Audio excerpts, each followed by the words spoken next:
Go ahead, punk. Make me play.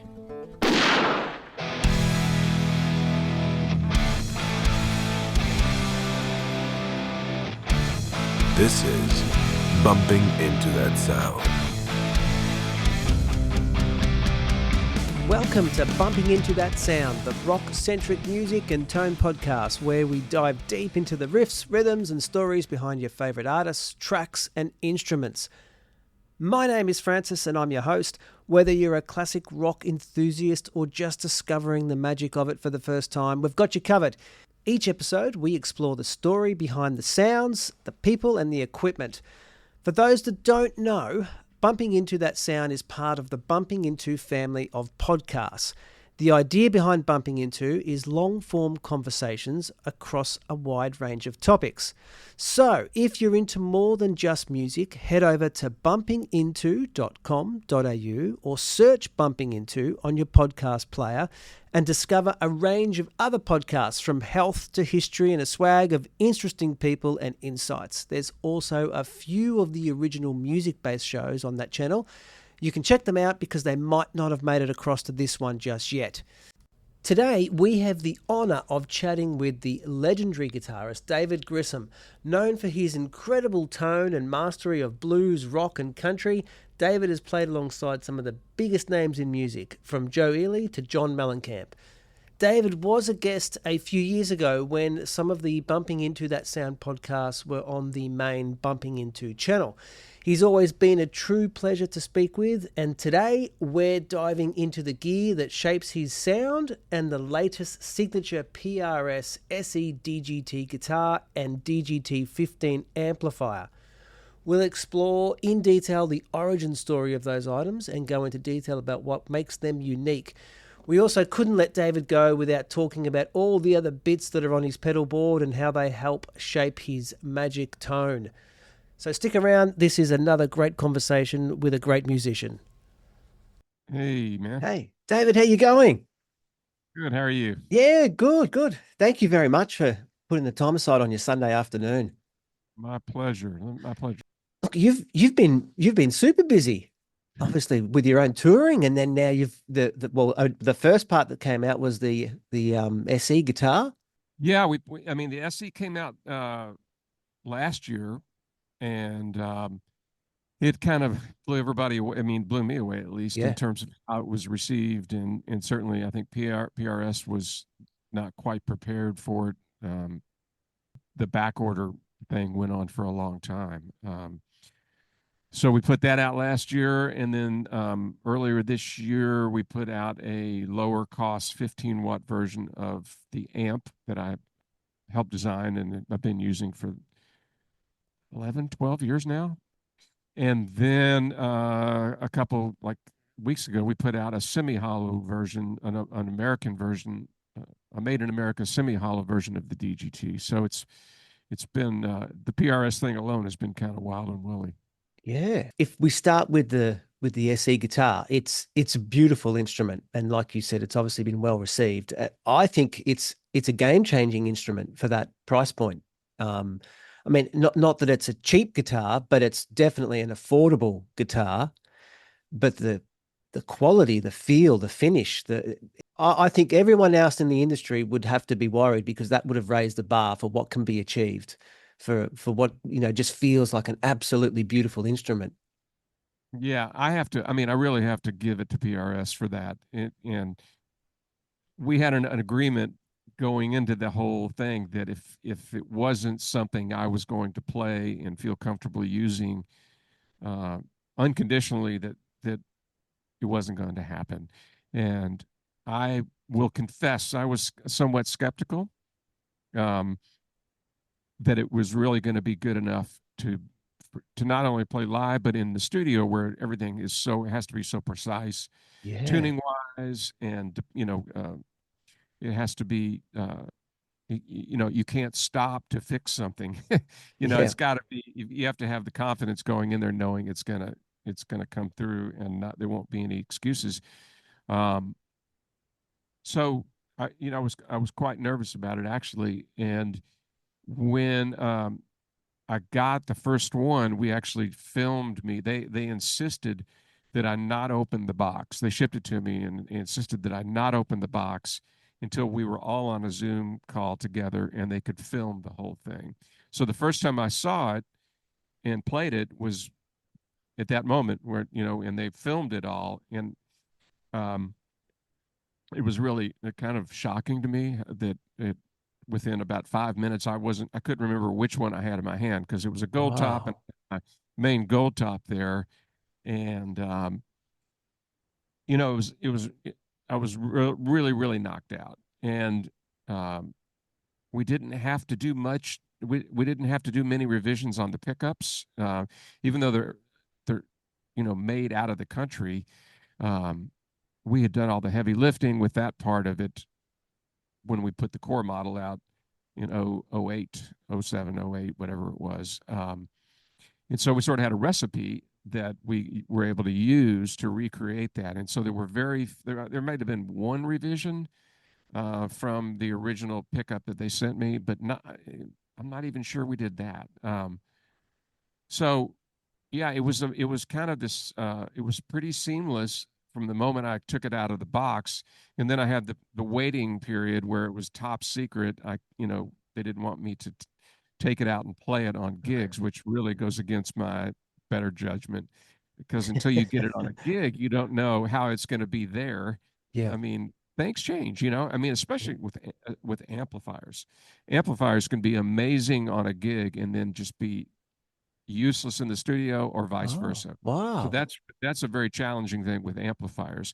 Guitars, if they feel good and they sound good and you A/B them to your other guitars, you can be fairly confident that it's going to be okay for a gig. But nevertheless, I didn't play my first gig with a guitar until the day it was released, and I took I took two of them to the gig that night, and one of them I keep a guitar tuned down a whole step, and I used both of those guitars um, on the gig, and I was like I think it ranks in the top 5 of my lifetime's sense of relief that yeah, the guitars they're awesome and they're going to be fine. We're going to be okay here. And it was cool because somebody actually caught some video from the first song, which is the first time I played it live, and um, I posted that the next day, and it kind of got the ball rolling, I think. I mean, but back to your initial uh, point,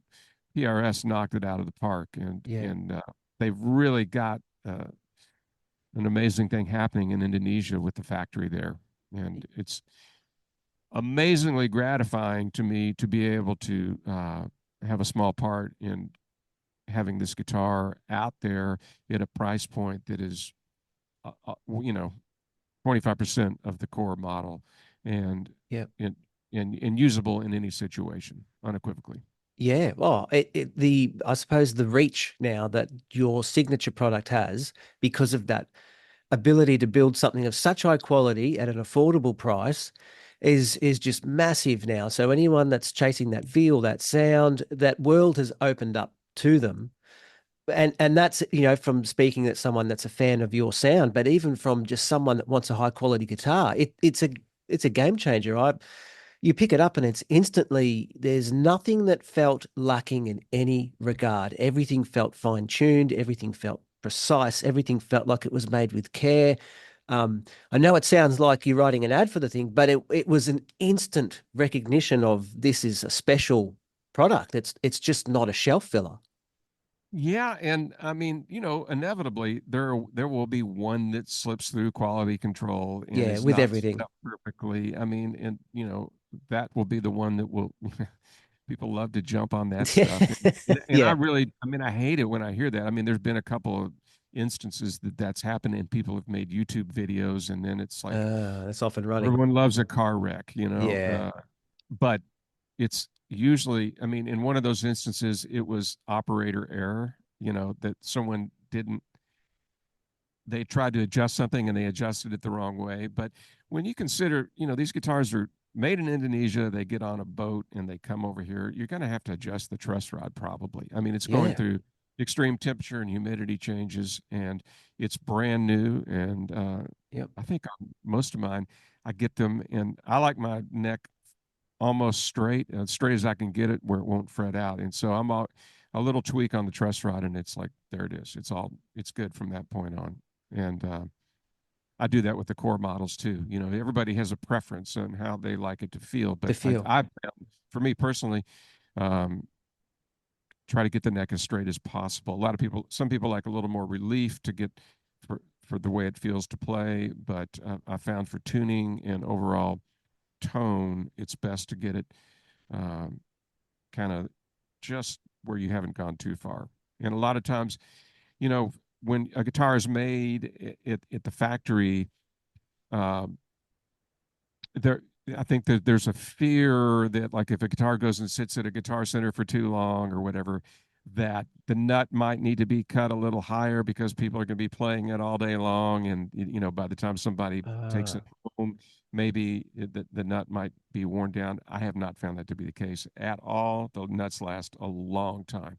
I mean, I play really hard and I play them a lot, and it takes me a couple of years to wear down a nut. So Yes, that's um, not going to happen in a couple of months in a shop.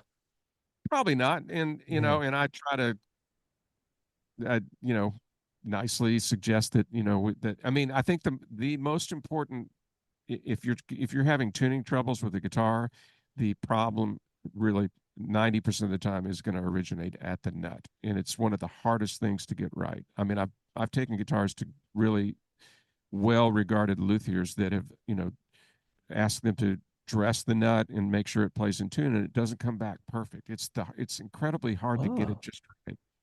geez. Um, it shouldn't be that hard, but Yeah. that's where most of the tuning issues start. I've had probably 5 or 6 SEs come through my hands, and I think all of them I tweaked the truss rod a little bit, but I didn't have to do anything else to it. So I've had great luck The with them.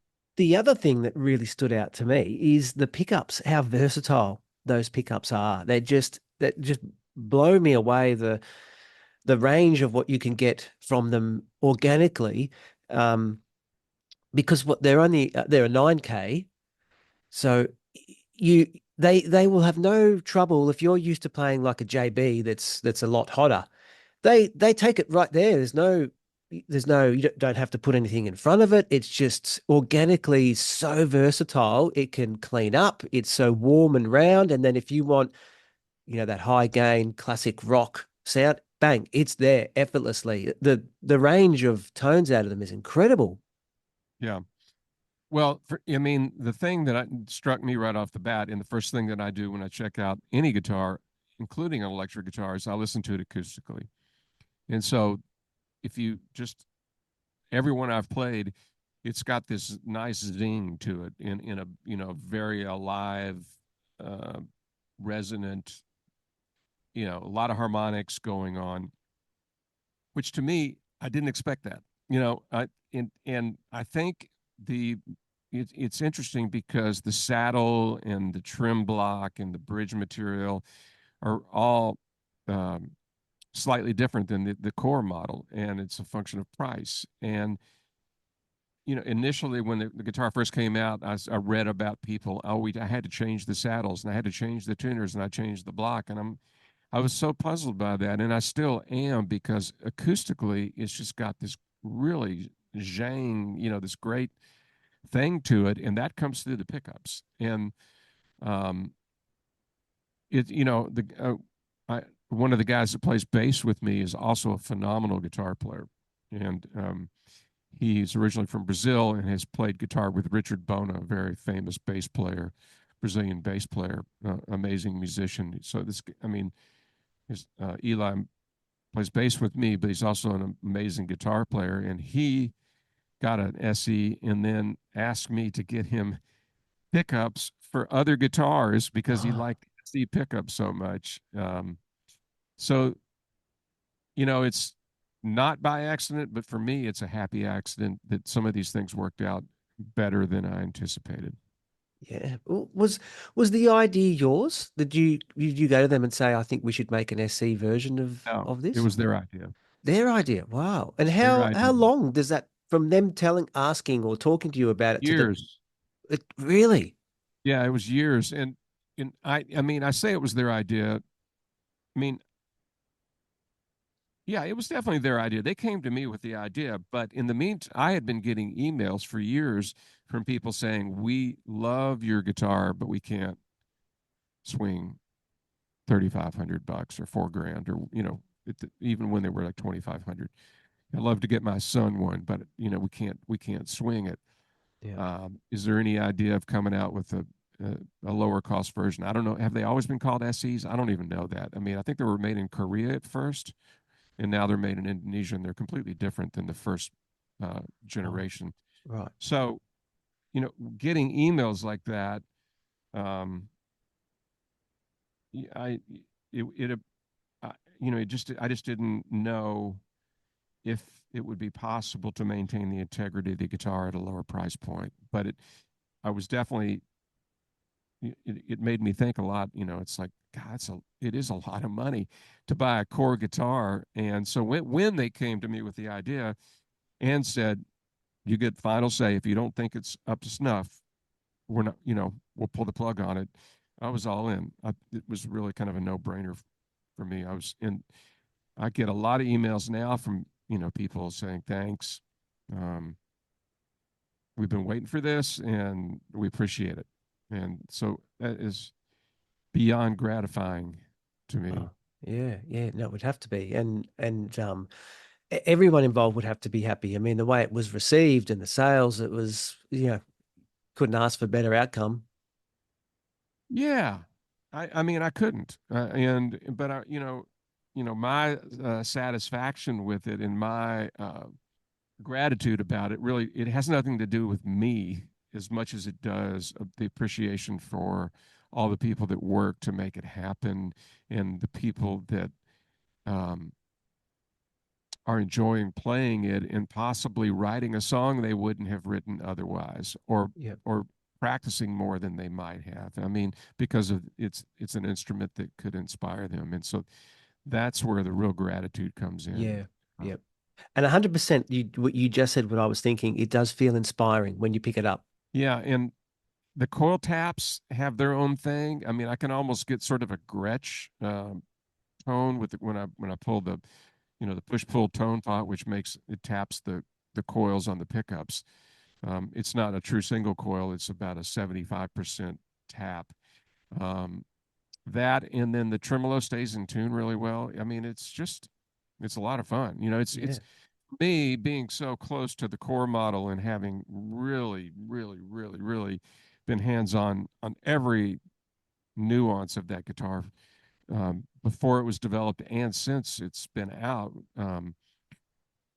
It's I'm so close to the core model that having the SE, it's just different enough for me to where it's like, oh, today I feel like playing this one, and then the right. next It's day its I'll own be playing thing. the core. It's its own thing, but yet the DNA is completely, it's the same DNA. So it's not. I can take either one and I can use them interchangeably. Oh. And and so then you've had massive success with that. The idea then came for the 15-watt version of the signature amplifier. And was that the same?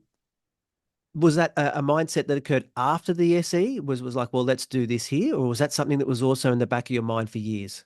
That's been talked about and worked on for about 5 or 6 years. Wow, that long. Hmm. Just people have no perception because it hits the market and everyone feels like, oh, they must have thought of this last month and they've banged it together and off we go. No, no. And Doug Sewell, the the amp designer at PRS, who I've worked with very closely with for a couple of years, developing the first DG Custom 30. Um, he is an amazingly conscientious, observant, brilliant guy. He was the one who was really working on this behind the scenes, and um, the core, the 30-watt amp, it's very expensive, $3,000, whatever. I'm not sure the exact price now. um, and it requires sort of these semi-expensive, semi-hard to find new old stock Russian um, military spec EL84s. And Oh, right. so it's a little more expensive. It's a little more, you can't just plug a pair of JJ EL84s into it, or quartet in the case of the 30. So he was working on this thing, and I think he had it in the back of his mind that he wanted to do a 15-watt amp for a long time. And I made a video that's on YouTube on my approach to getting electric guitar sounds. And I talked about in the studio, especially, I'll use the normal mode and then turn the bright switch on, and some other stuff. And so he put these three little mini toggles in the amp, which are really, they're all three of them. Two of them especially he basically just made everything that I talked about doing foot switchable. And it Right. depends, you can set it up where, at the risk of getting too technical, you can, with the foot switch, you can switch from the normal to the boost mode. You can set it so that when you go to you can put the bright switch on, and then when you go to the boost mode, the bright switch is switched off. Just that's one little Oh, toggle. So the beauty in that for me is I can have a cleaner, sparkly, clean tone, and then when I go to more where I'm going to solo or play chords, it takes the bright switch out. I don't want, when you introduce a little more gain, you're already getting more harmonic content. so you want it to be And so creamier, but I want it to be push. smoother on the Yep. top end. So that right there is incredibly useful. Yeah. Then he did another little thing where you can, on the toggle switch, where you can make it so that the master volume is out of the circuit in the normal mode, and allowing me to match the levels of the normal and boost mode if I want to do that. Wow. So it's not a channel switching amp. It's the normal and boost mode. There's nothing active in there, and there's no switching. All it does is, in boost, it allows more of the signal through to the input portion of the amplifier, and it's in effect, it's kind of the same as like on a Marshall, where you have the top is a higher gain, the bottom's a lower gain.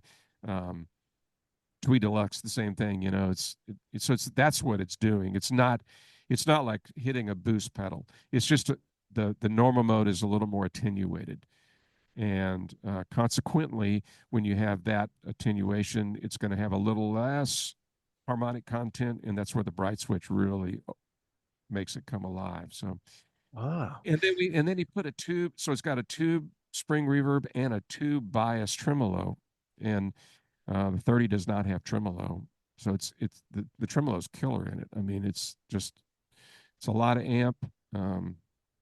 Yeah. Geez. So that he's It's a lot. It's a yeah, lot. that's a It is. lot. Yeah. So, and especially to be true tube, not just a digital effect. No, no.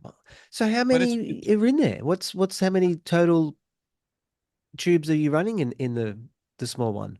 it's 15 watts, so it's two EL84 power tubes and four preamp tubes, just like the Wow. 30. The only difference being the 30 has four power tubes. They both have a GZ34 rectifier tube, um, which is an interesting thing. You really have to, when you put a tube rectifier in, for me personally, I got to really be careful that the rest of the amp is designed so there's not too much compression, because the tube rectifier will give and sag in a musical way if you don't allow it to do it too much. So it's a real delicate balancing act about the amount of gain and the amount of compression in an amp for me. Um, so Wow. that was something that we talked about from day one and continued to work on. And Doug, being the person who did all the technical interpretation of my wishes on the first amp, knew the amp intimately, and Yeah. we did maybe three or four little tweaks over the course of a couple of years. There was no real rush on it because they didn't have I guess there's an optimal time to release a product, and they weren't in a hurry to get it out. So I'd go to the factory and play it, and it'd be like one little thing, and then they'd send it to me at home, and I'd play it in the studio, and I was like, one more little thing, and it really wasn't. He did all the work on it, and again, interpreting some of the things I was doing with the 30, making it readily available and foot switchable, um, was great. So would it be fair to say that that the 15 has been engineered or designed around a sound more so than just taking the bigger brother and popping a couple of tubes out of it to half the capacity? Well, it's exactly the same DNA. And it is, I want it to sound like the 30, but at about half the volume. Right. Because the world we live in today, when I play with my band, the place I play with regularly in Austin, I can turn the 30-watt up. And I'm a big proponent, and I talk about this all the time, bring the right amp for the gig. Yeah. You want a tube amplifier sounds best when you can turn it up past, 100%. if your master volume is on 2, you've got, I personally think you have the wrong amp for the gig.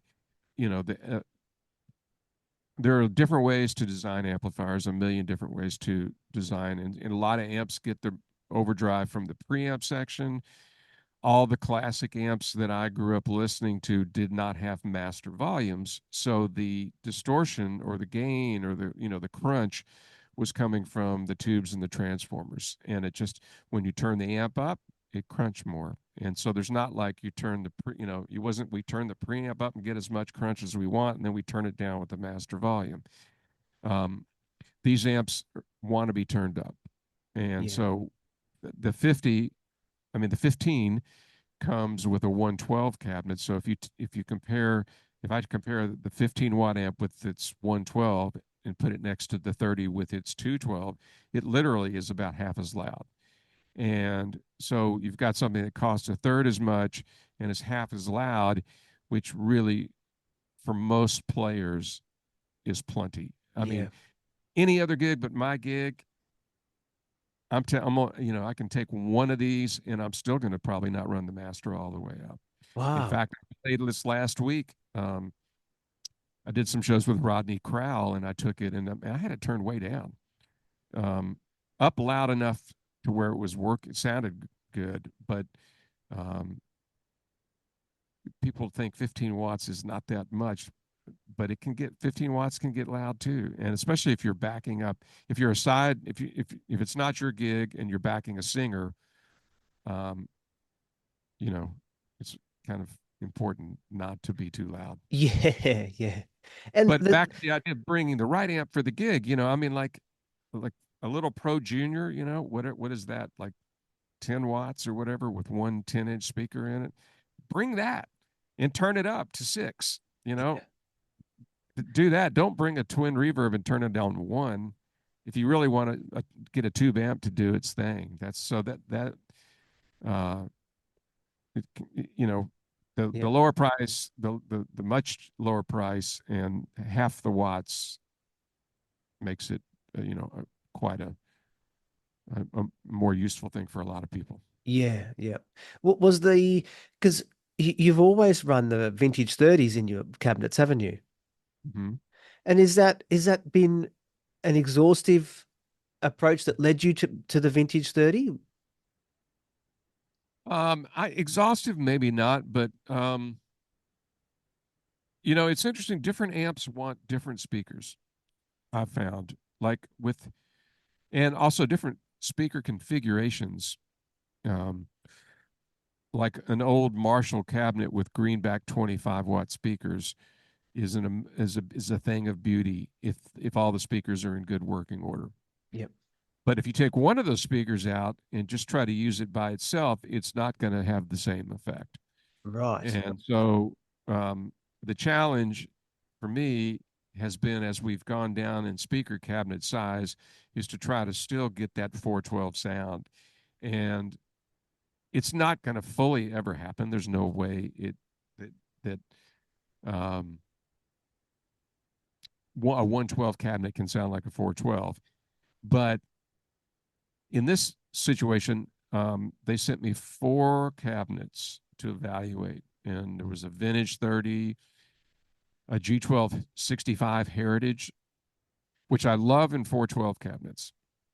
And sometimes I like them in 212 cabinets, although they're very inconsistent. Unfortunately, Celestion speakers are very inconsistent. You get a good Right. batch and you can hit on some ones that are not consistent. And then another one had a Celestion A type, and I forget the fourth one, but I lined them all up, and within 15 minutes, I was like, I was kind of hoping it wasn't going to happen, but the Vintage 30 sounded the best. And I just did a record in Los Angeles a couple of months ago, and I can only take so much gear with me. And PRS has a showroom out there, and they sent over some amps and one of the 112 cabinets. And the studio had a great Bogner 412, and it had vintage 30s in it. So there's 4 vintage 30s in this 412, and like 9.5 out of 10. I'm assuming there's no way I'm using the 112 when I've got that 412 there. Yeah. And when we beat them, the 112 sounded better. And Wow. I used the 112, and I don't know. I mean, I can't say why. I'm actually was sort of shocked by it, but it's a great little cabinet. It's the sleeper of the whole thing. Like sometimes I'm recording in here, and I'll plug my Tweed Deluxe into that 112 cabinet, and it blows away the just miking the amp by itself. It's a really nice little 112, and again, the Vintage 30. I mean, it's the speaker that people love to hate, but I think I kind of skimmed through Zach. What's his Jack? A super nice guy. Zach Childs, I think, is his last name. I know he's a friend. I'm totally blanking, but he did a thing on deluxe reverbs and what's the best speaker for a deluxe reverb. And a lot of he told a lot of great Nashville players, and a lot of the guys are using vintage 30s in deluxe reverbs. They just have this really nice mid-range thing. Occasionally you'll run across a bad batch and they're a little buzzy, but it seems like they have, in what I've heard is that they've gone back to doing some things that they were doing when they originally came out, whether it's in the doping or I'm not sure what it is, but I've found them to be more consistent and to sound more like I remember them sounding when they first came out. So, Yeah, well, and Marshall guys love them. That tends to be most Marshall yeah, guys are all on the vintage 30 bandwagon. yeah. I mean, some are. I mean, the G12 65, the Heritage 65 is, I tried the creambacks. I went through the 65 and the 75 watt creambacks, and I didn't like them. I mean, some people love them, but I never got them to sound the way I wanted. The Heritage G12 65 is a great speaker when you use more than one. But I tried, I wanted that to be the one just so we could have something different. Yeah. And but it didn't hold up to the Vintage 30. It didn't have the bottom end. And when you've only got one speaker and 15 watts, I want that tight Yeah. bottom end. Tell me if I'm wrong. Did you mention once on a podcast that your first proper amp was a PV Classic 30 or a Classic 50? It was a Classic 30. Classic 30. First, well, actually, before that, I had a Fender Vibrochamp. That was my first real amp. Right. And so then, I traded or sold that and got the PV Classic 30. It's And an underrated, I mean, it's a very simple, there's a lot of them out there that have been around for a lot of years, but when you get a nice one and you plug it in with a nice speaker, it actually has quite a nice versatile sound to it. I haven't played through one in 30 something years, but when I was in high school, it sounded really damn good. Used it on all sorts of things. Yeah, just one of those forgotten products, I guess, that the market gets swamped with so many and people overlook. The other one that's actually a super nice amp is the Laney Lionheart. I don't know if you've seen those little amps. That's a really nice little amp as well. It's very the same principle where it's designed to have the power amp side driven harder to get you the sound. I think that's probably the future of tube amps is ones that can be designed like with the mindset you've gone forward. You had push them Maybe, harder without so much volume. maybe. Well, yeah, I think that's true. There's a lot of discussion about effects loops. Like this amp does not have an effects loop, and there's a very good reason for it. That being that because the so much of the gain comes out of the power amp section, that you're defeating the purpose. Effects loops work in amps where um, the preamp is distorting, so that your distortion is most of your distortion is coming before what you would have put in the effects loop, and that's why people like effects loops. Um, but in an amp where most of the overdrive is coming after where the effects loop would be, you're negating the benefit of that. Oh, right. And it effects loops are an interesting topic. I had no idea they were so polarizing, but I can tell you that I've been making records for a long time. um, I want to say I don't know how many years I've been making records, but I've been playing, at least 30 years. And um, in that 30-year period, I've done like lots of sessions with other electric guitar players. Like especially, I did about had a great 10-year run in Nashville doing records, and there was quite often another electric guitar player and an acoustic player where everything is kind of cut live, and you sort of have the track is kind of fleshed out and almost done because everybody's there cutting live together, and we can work off each other. So in that 30 years, I have never once ever seen a fellow session player use an effects loop. Really?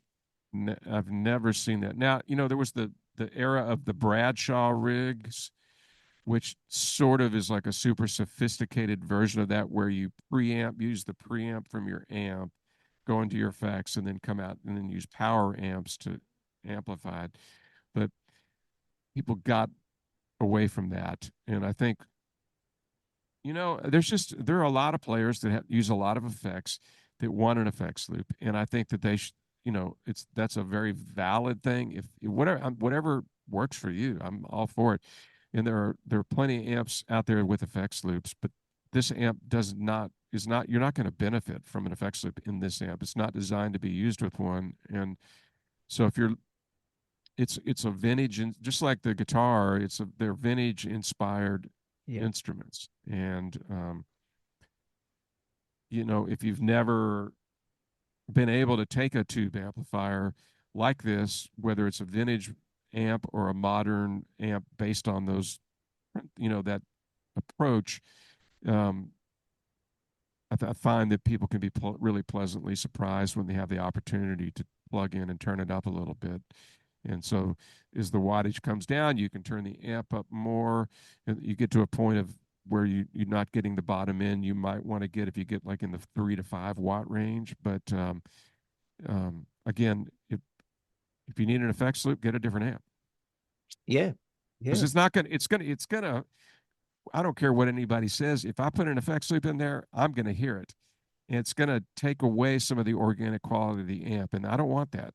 And I totally respect the fact that some people want an effects loop. So Yeah. we'll Get the product that know, suits the effects loop get the then. one that works for you. Yeah, I Yeah. mean, Yeah. absolutely. If I know we spoke about your time on the Whenever We Wanted album when we first spoke. But do you remember the model of Marshall that you used on that album? I do. I used the 50 watt 1972 50 watt that I toured with Joe Ely and then with Mellencamp. I used that a ton. And then I had the prototype for the hand wired 100 watt plexi that they would put out later. Um, Wow. Richie Fliegler at Marshall sent me that prototype.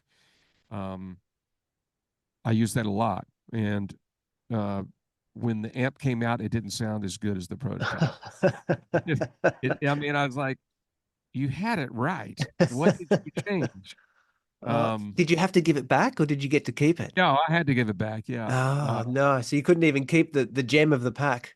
No. And then I had a 67 Super PA, and with that album is pretty much. I have to say that it's all Marshalls.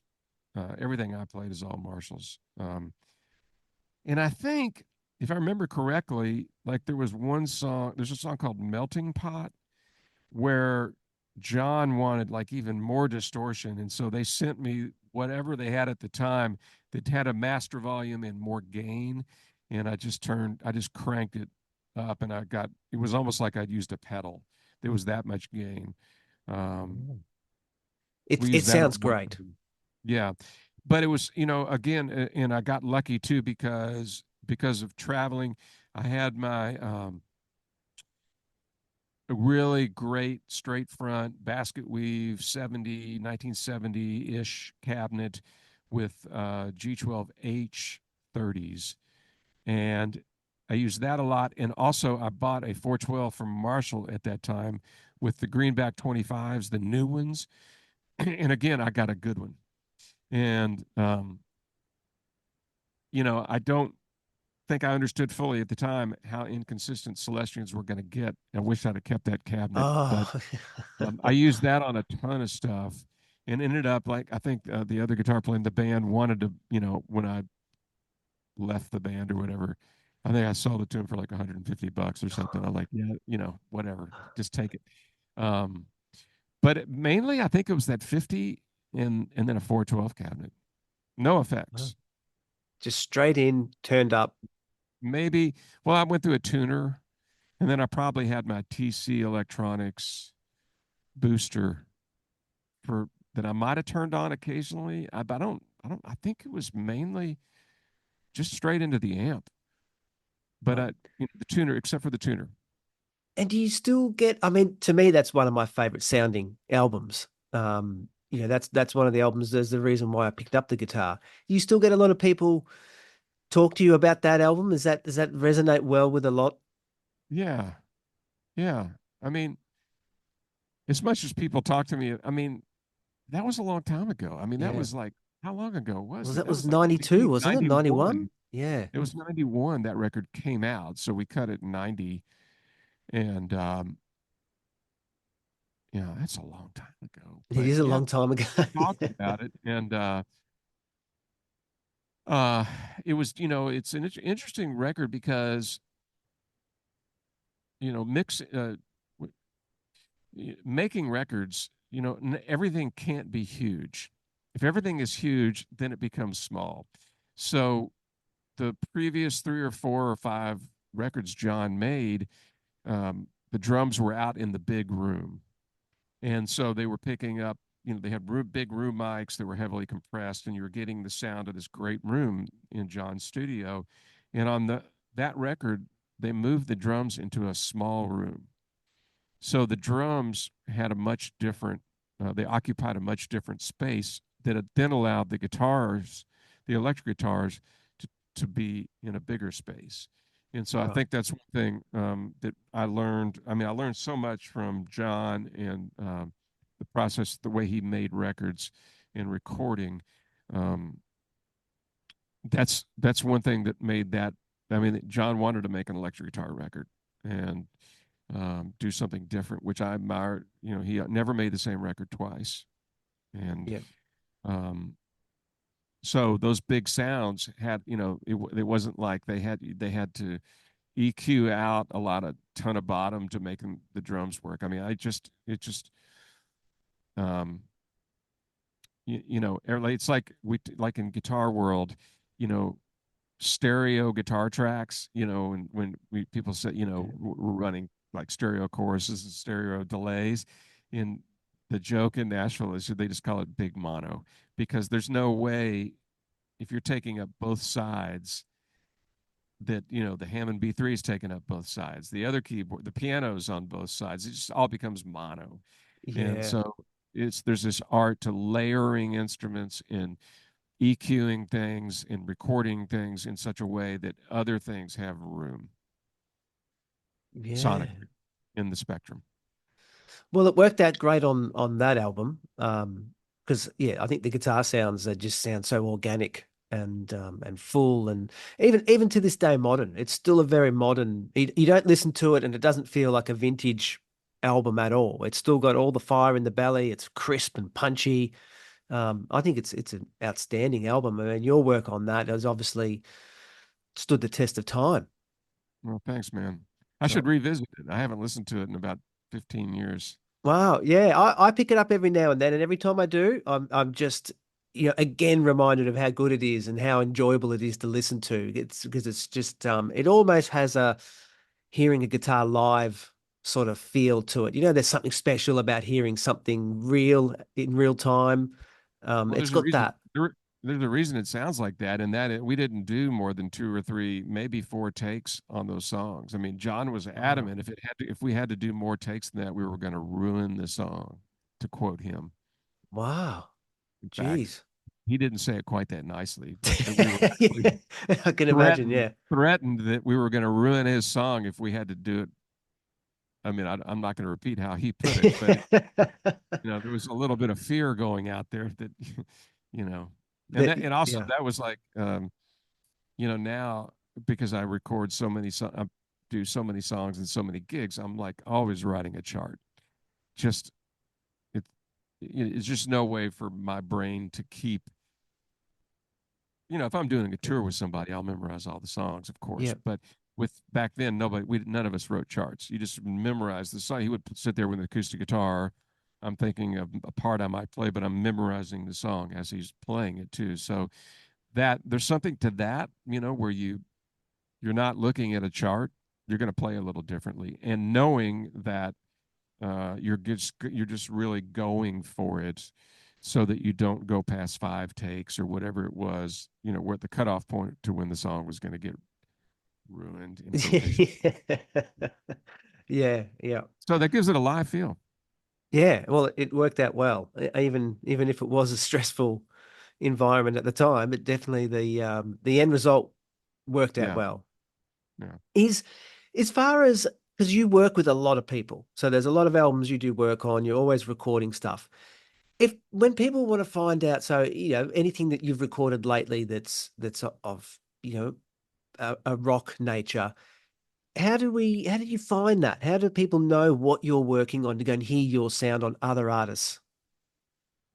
That's a good question. I play on so much stuff that hardly anybody hears. I mean, the, without record companies sort of controlling the whole, what records get out there now that anybody can Yeah. put a record out. I bet 90% of the stuff that I play on, I never hear after it's mixed. Um, Wow. Unless if it's a big project where I go out of town or here, go to a studio, um, that have a lot of input on and I'm playing on the whole record. Those are usually projects where I get hired really specifically because they want what I do and I get sort of a little more emotionally invested in it. I mean, I try to fully invest in everything I play on, but there's no way when you're like living and breathing a record, helping birth an entire album that you're not going to get a little closer to it. And those I tend to uh, follow through the mixing and mastering process, and I really want to hear how they end up. But in terms of letting people know, I'm not real big on putting, all the things I played on up on social media or whatever maybe to my detriment, but Yeah. I'm always just sort of kind of what's next? Yeah, on to the next, on to Yeah. the next. Yeah. What's Yeah. next? Yeah. Let's go. Which I suppose maybe there's a halfway ground there because people like me that want to hear you, and if you haven't got an album in the works of your own stuff, we're missing out on hearing your work, not knowing that it's there. Yeah. So Well, I mean, it's interesting you mentioned that because I sort of have been doing a lot of thinking the last couple days. I've been so swamped working on other people's stuff that it's really taken me completely out of doing my stuff and writing songs for a record. And even it's really taken me out of even practicing, which when I say practicing for me at this point in my life also is the way I play myself into new songs. Right. And so I am really going to try to set aside some time and say no to some stuff to do that, because I just get burnt. I'm bordering on burning out a little Yeah, bit. yeah, yeah. And you don't Um, want that. and I don't want that. And having said that, I have done some really super fun projects recently, and but it requires a lot of especially when you finish the tracking. Like on this week, I've been working back and forth with the producer in Los Angeles who sends me stuff, and he's very, very, very, very specific about what he wants. And so there's a lot of back and forth. It's not like he's sitting right next to me and says, "No, don't do that, do this," or "I like that, I don't like this." And so the time it takes to go back and forth to do that, it just takes, it's like takes 4 times as long. Yeah, yeah. So you can go to All Music or whatever and see, or Discogs is the other one, I think, and put my name in, and it shows uh, um, records I've played on. Oh, okay. I didn't know But that.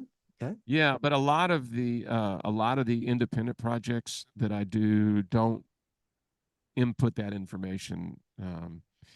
But in terms of the last couple of years, the bigger things that I've played on that I really am proud of and fond of are the last James McMurtry record, which I was involved in from start to finish, and I just did a project with an artist named Morgan Miles. I don't know when that's going to come out. It's really good. And then I did the new Rodney Corral record. I got to play on that, um, and that was very, very awesome.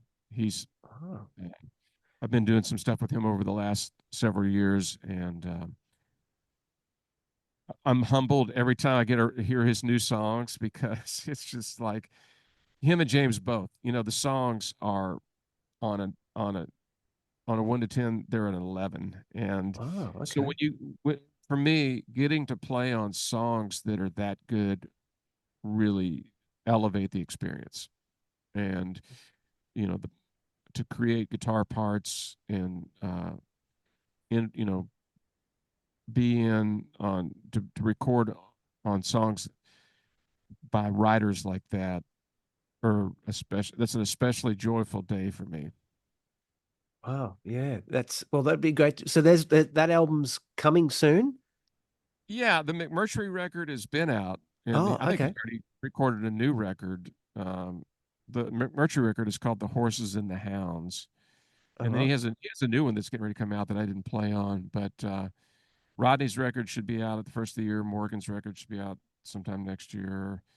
I can't think. There's probably some other stuff, but um, those are the ones that those are the three that I can think of that I was kind of start to finish of late Oh, okay. that stick out in my mind.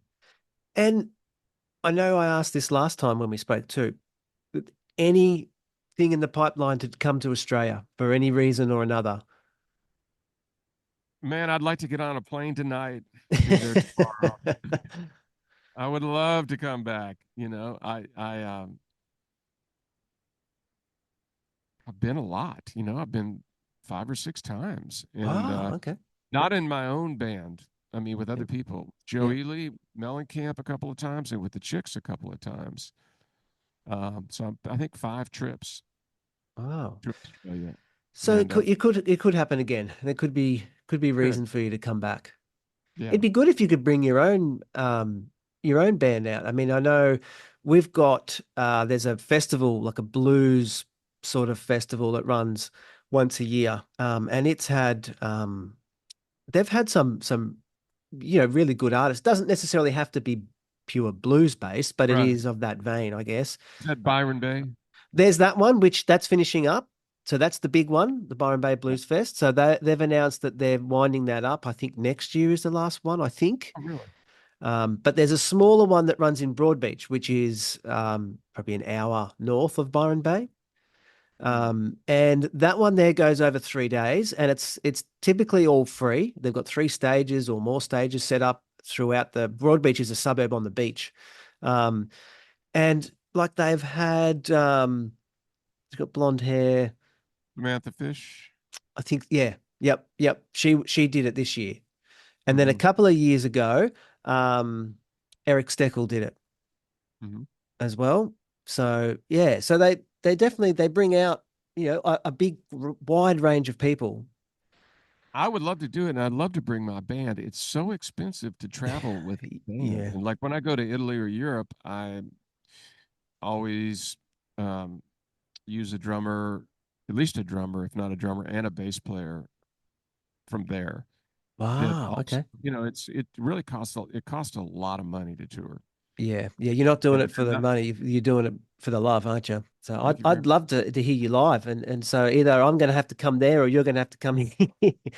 Well, I can guarantee if you come here, you'll hear me. But I'd rather come there. I loved every time I came. It was I had a fabulous time, man. I Oh, love that's coming. that's great that it has good memories here for you. Yeah, And every trip. before, because I don't want to take up too much of your time, but before, there's two other things I want to quiz you on. Is one, you've got the new guitar now that's, I think last week, did you announce the semi-hollow? 2 weeks ago, yeah. 2 weeks ago. So Weeks now, ago, Tuesday. Maybe it'll be 2 weeks Tuesday. and that's a limited run, that guitar, isn't it? 200 guitars. That's not going to take long at all for those to disappear off the shelves. Probably not. It's an expensive guitar. Um, you know, which I needed and I didn't realize that I was going to need another layer of Kevlar. Oh, Uh, really? Putting out a guitar that expensive. I'm like, well, you know, you can go to there's another really big guitar company that charges almost twice as much for a guitar, their top end guitars, and the wood is not as good and the fit and finish is not as good. It looks like a certain classic guitar that you would Yeah. like to have, but this guitar is, you know, I mean, if you don't, I get it. It's a lot of money. Don't buy it. There's one for $849 that is really killer, you know. Yeah. So we try to, it, you know, something for everyone, I guess. Oh, If is 100%. Well, you're not going to get angry at Aston Martin because they make high-end cars. I, you know, yeah. I mean, but people take it personally, or they, you know, I mean, by and large, most of the comments are great, but human nature is such that, you know, we see the one bad one, and it's Yep. uh, I know. I admire yourself and artists for having to put yourselves, not only your work, but also your personality and everything else out there.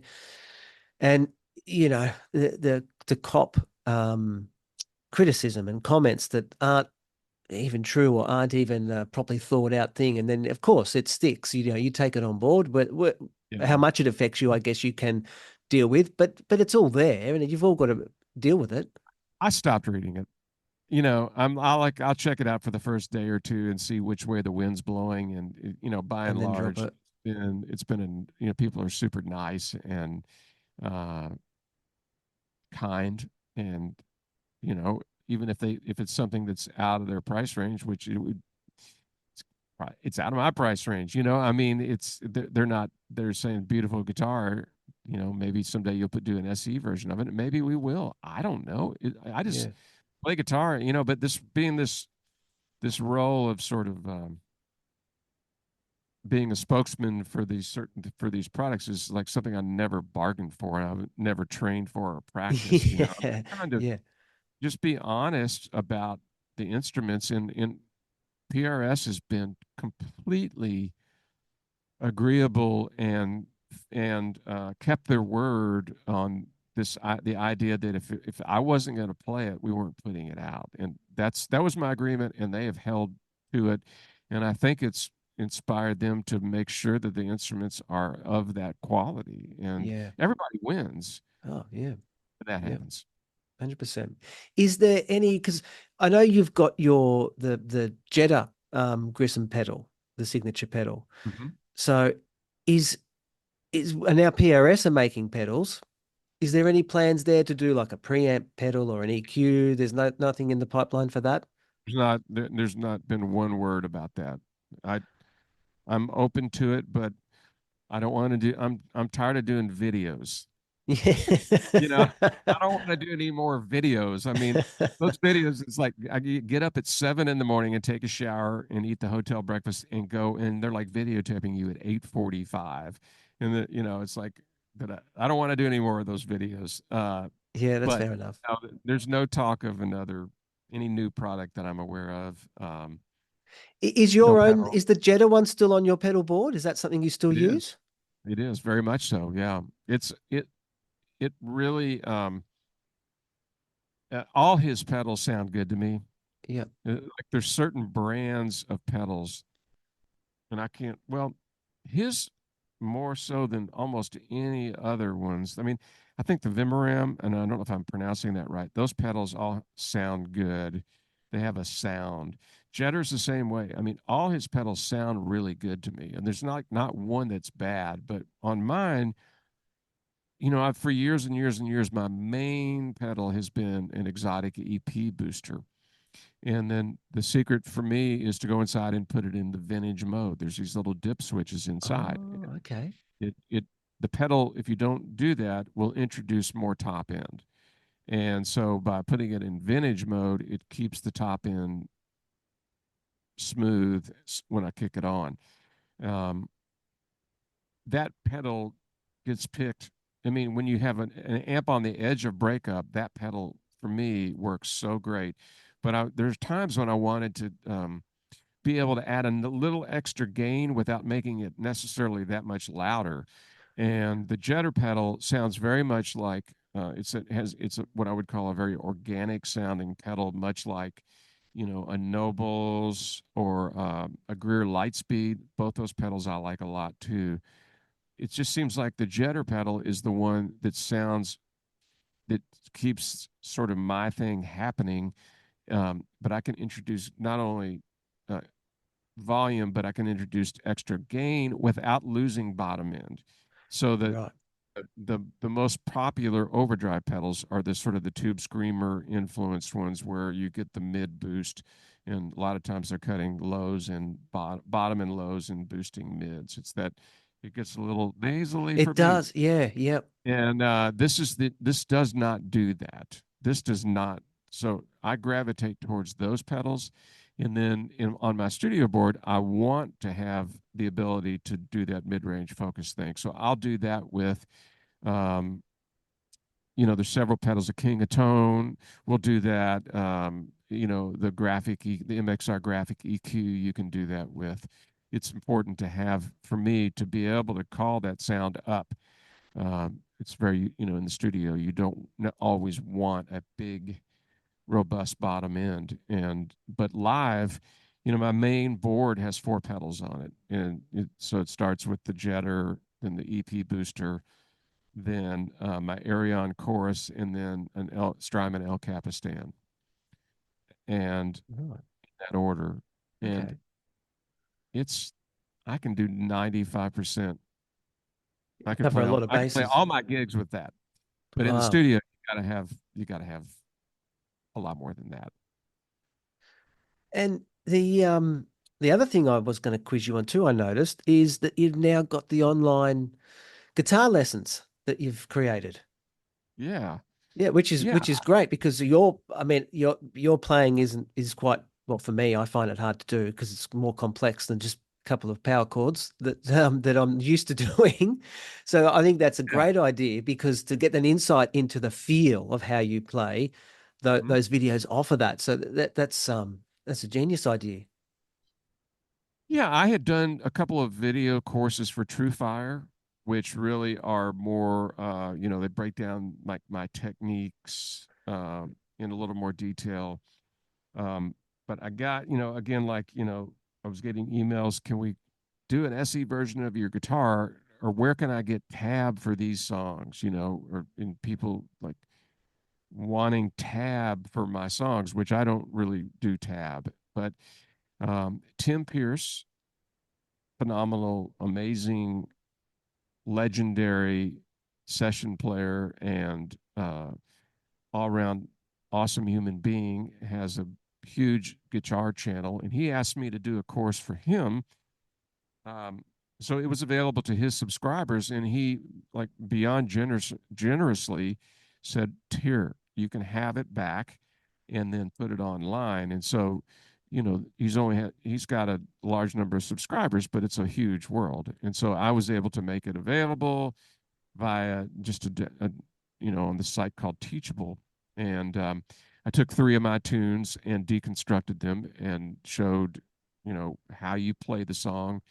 Um, from here's the chords, here's the main riff, here's how I solo. And for each one of them, I did a performance that Tim had his guy tab and notate. So it's Wow. completely tabbed and notated. And I recorded it in this room. So unlike other situations I've been in, I got to use all my gear. And so I like getting my sound when I'm doing that. Yeah. And I think it's more enjoyable too for people that are watching it or checking it out, to hear those tones the way I'm hearing them and want them 100%. to sound. Yeah. All the elements of you come together.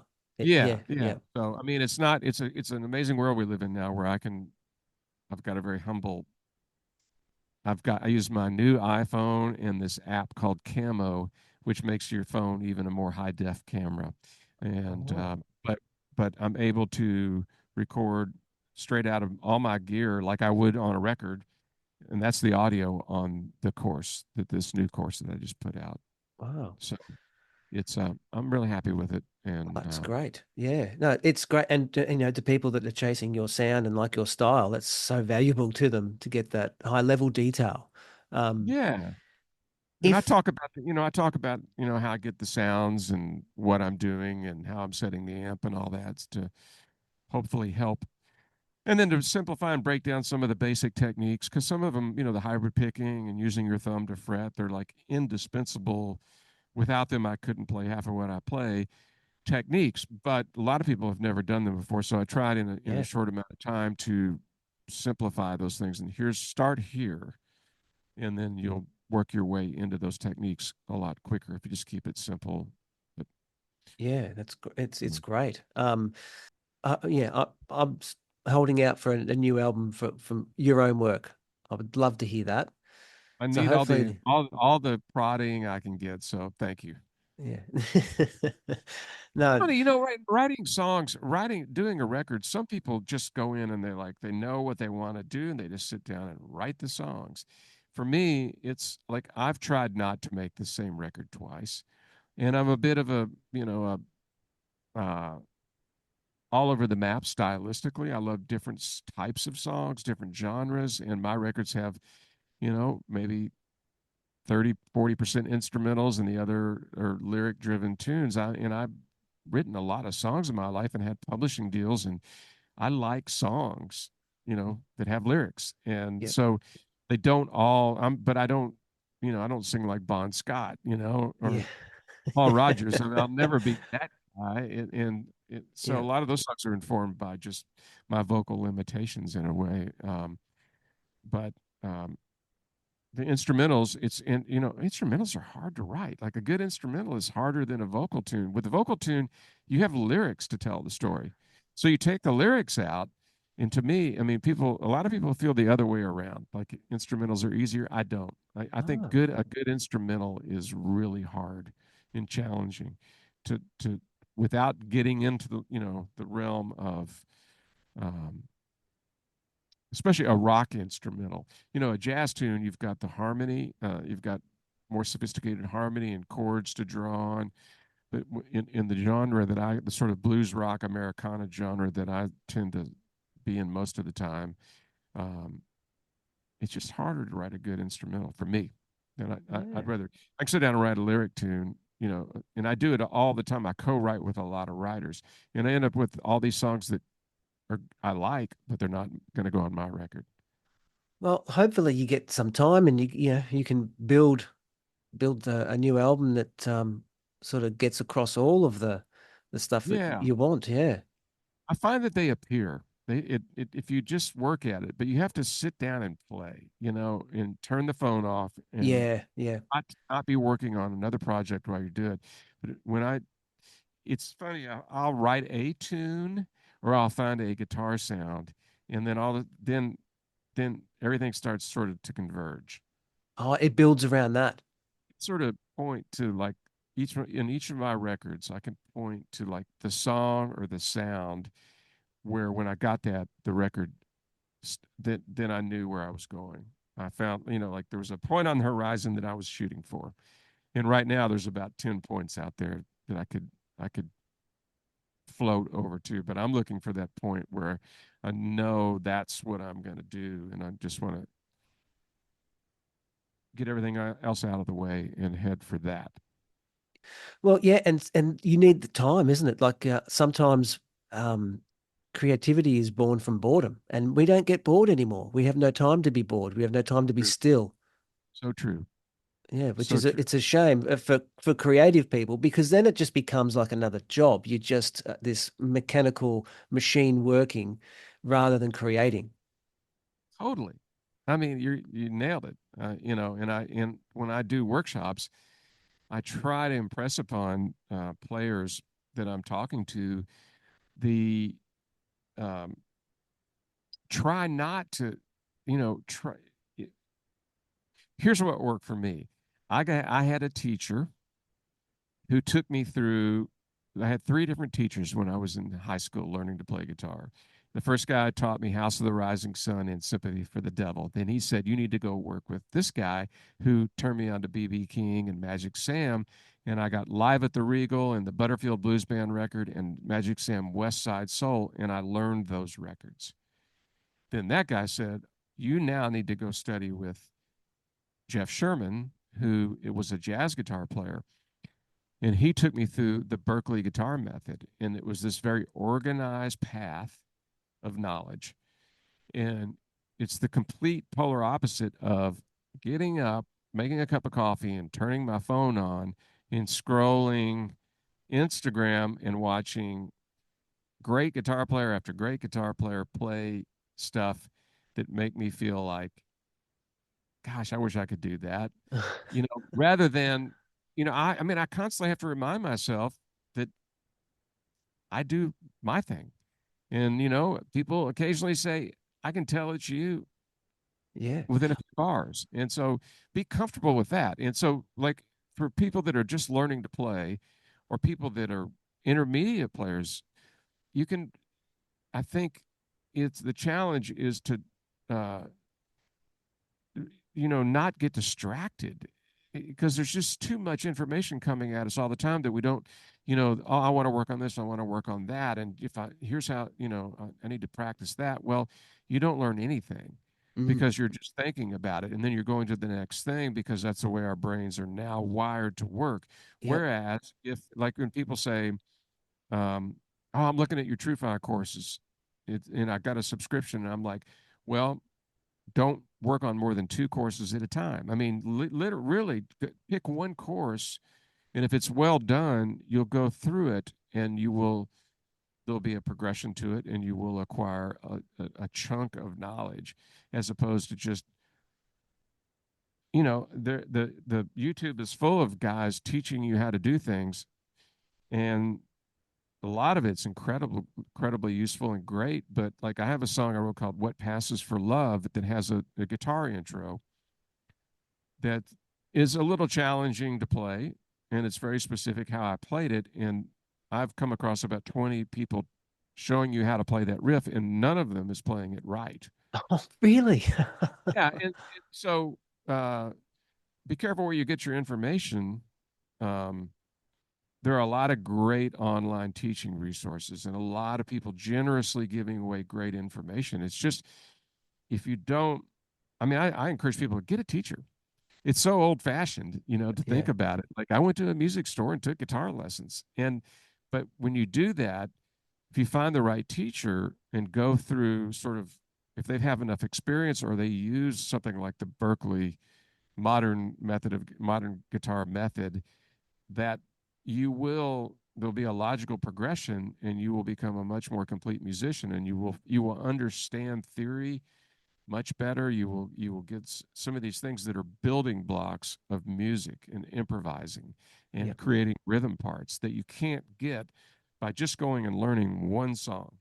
Yeah. Because it's like, why did he use those voicings, or why did he go to this chord, or you know uh, that in ear training, there's no ear training anymore. Like, it's all visual, where you're looking at people playing as opposed to True. Yeah.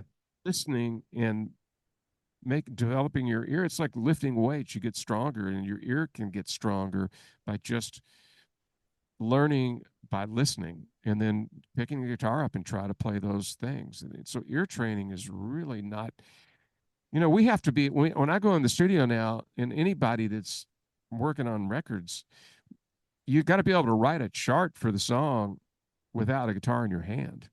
Oh, wow. I mean, like that. You have to, and you need to do that. You have to have your ear. Your ear has to be able to hear that that's a six minor, and then it's going to go to the four, and then a four minor, and and a sharp four diminished, leading to the five chord, or you got to know all that. You got to be able to hear all that, because as a session player, we usually take turns writing charts, and so you got to write. You can't. I mean, like, it would help me. Sometimes I have to listen to, if it's a, wait till it gets to the chorus to find out where the key center is. But once I know the key center, I don't need a guitar in my hand. And in their number charts, or if I know what key the song's in, I can write a letter chart too. But that's a skill that only comes about by a certain amount of ear training. And it's rewarding if you're playing by ear, when you get it right, especially if you've been getting it wrong. It's a very rewarding feeling Incredibly yeah. rewarding. It's incredibly rewarding. Yeah. I mean, and then just a little bit of theory goes a long way, and you combine that with ear training, and it sort of demystifies this idea that you have to play a different scale on every chord, and you have to know every single mode and all that. I mean, it's pretty daunting when you think of it like that. Whereas if you get a basic uh, toolbox of theory and develop your ear at the same time, you have the potential. It's like the foundation of the house. Then you can build the house, and it's not going to fall over. Yeah, yeah. But everyone's chasing the furnishings, aren't they? Everyone is thinking about that. Everybody's going for the deck up, upstairs deck where you can see the lake. Yeah, yeah. No one wants to worry about the foundations, because that's boring. But that's where it's important. Yeah, and it's so many things are like that. So many things are focus on the basics.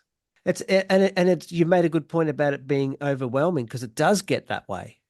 And when you see other people and you think, oh, there is no way, I can't remember all that. I couldn't do all that. But I guess a lot of those things would fall in place if you go back to the basics and just let it organically develop. You'd be surprised what you can do if you just work at it. I have people tell me all the time in workshops, my hand's too small, I can't fret with my thumb, and I'm 100% confident that you can, because I've never seen one person that couldn't if they just work at it. It's like riding a bike. One day you're up on the bike. And it doesn't take that long. All these, you'd be surprised what you can do if you just put in a little time. Yeah. And again, the preponderance of, of so-called knowledge, and the ability to just look everything up online takes away some of the magic and the development of those other skills. I mean, I learned in high school, I was fascinated with this Albert Lee solo on a Dave Edmunds record on a song called Sweet Little Lisa, and all these pedal steel bending things.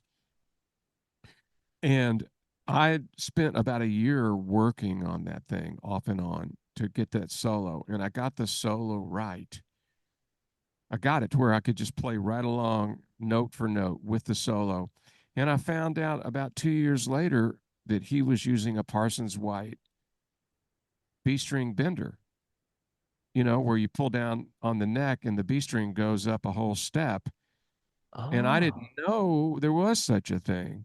And if I had known that, I would have assumed that the only way to play that is to have a guitar that had one of those B string benders in it.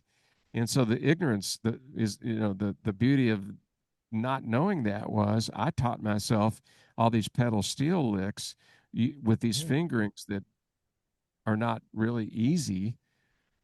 And now that's a huge part of my style. I mean, it has been for over 30 years. I mean, it was that exercise in not knowing that he had a B string bender. Yeah. So, the human mind is funny. It's like, I would have assumed you couldn't play that if you didn't have that guitar. Yep. But I didn't know that. You didn't know, so you figured it out. I just figured it out. Yeah. And then it became, like you said, a signature part of your playing style. So how much was that all just meant to be? Yeah, I'm grateful. Yeah. I'm really glad I didn't have all the when I was starting out. I mean, there's a lot of great things about it now, and especially, just being able to get music out there, and there's a lot of fun, great guitar players to watch. I don't know anybody who doesn't like to watch Tom Bukovac play. So there's a lot of guys that, a bit like Tom being a session guy that's played on thousands of records, and people didn't really know who he was. Now they know who he is, and he's, it's a great vehicle for people like him to do other things besides, kick ass on records and make everybody sound good. Yeah. Well, no, thank you, David. Thank you very much for your time. I appreciate you giving up your Sunday afternoon or Sunday night almost. So late afternoon, yeah. Yeah, no, I really appreciate that. It's been really good. It's been fun talking to you. Thank you. Thank you very much for checking out the show. If you did like it and have the opportunity, please do leave a 5-star review on your podcast player. It does help others find the show.